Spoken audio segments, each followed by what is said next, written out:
Bulan Juni tahun 1859. Pagi itu matahari bersinar cerah. Saat itu perang Solferino baru saja berakhir. Sekutu Perancis, Italia, baru saja mengalahkan Austria.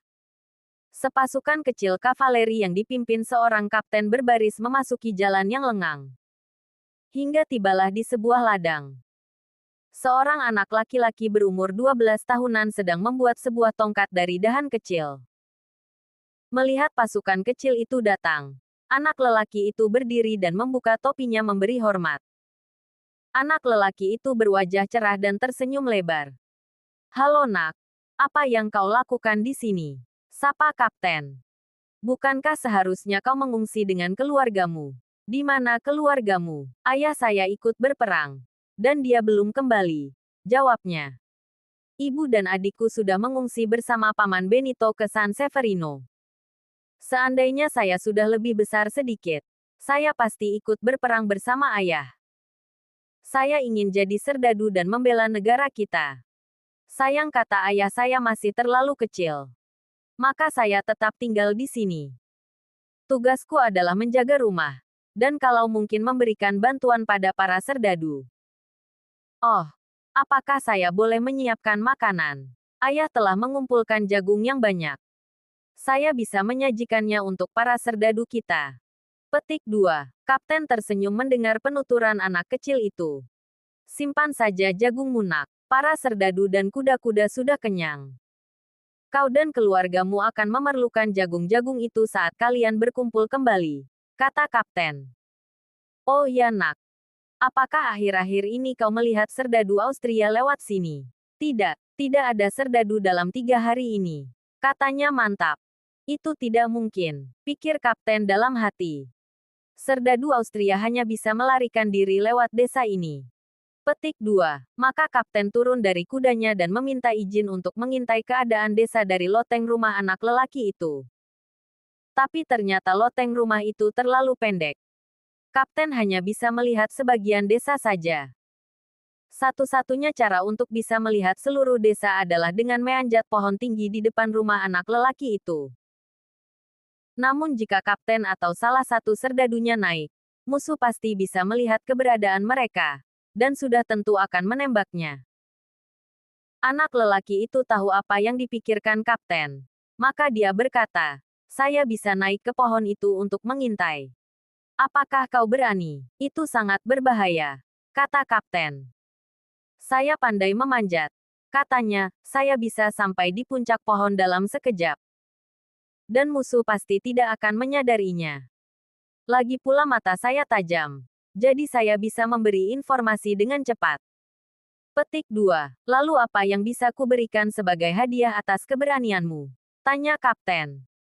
"Saya tidak meminta apapun," jawabnya. "Saya senang bisa berbuat sesuatu untuk negara." Petik 2. Kapten terharu mendengar kata-katanya. Ditepuknya bahu anak lelaki itu. "Baiklah. Aku menyerahkan tugas ini padamu. Tapi berhati-hatilah," kata kapten. "Siap kapten," katanya dengan gembira.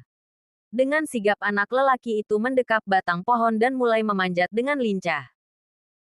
Sekejap kemudian anak lelaki itu sudah berada di puncak pohon. Kakinya tertutup daun-daun. Namun tubuhnya menyembul di atas pucuk pohon dan tidak terlindung. "Lihatlah ke depan nak," teriak kapten. "Apa yang kau lihat?" "Aku melihat ada 2 penunggang kuda sedang menuju ke sini," teriaknya. "Berapa jaraknya dari sini?" tanya kapten. "Kira-kira setengah mil," jawabnya. "Baiklah. Sekarang lihatlah di sebelah kananmu nak."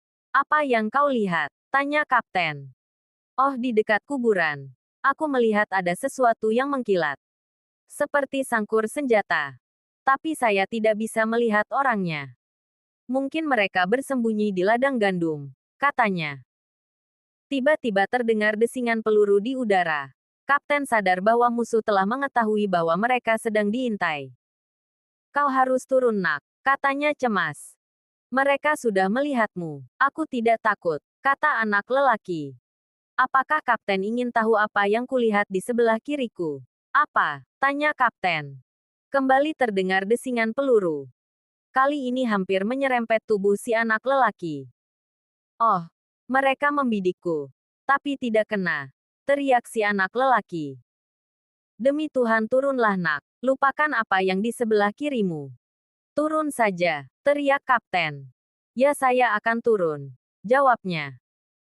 Tapi Pak di sebelah kiri saya, di dekat gereja, di sana ada Tanda seru petik 2. Sebutir peluru lagi-lagi mendesing di udara. Kali ini tepat mengenai paru-paru anak lelaki itu. Dan dia pun jatuh tepat di hadapan kapten. Cepat-cepat kapten meraih tubuh kecil yang sudah bersimbah darah itu. Nak, maafkan saya, kata kapten penuh penyesalan. Anak itu tersenyum dan menggeleng.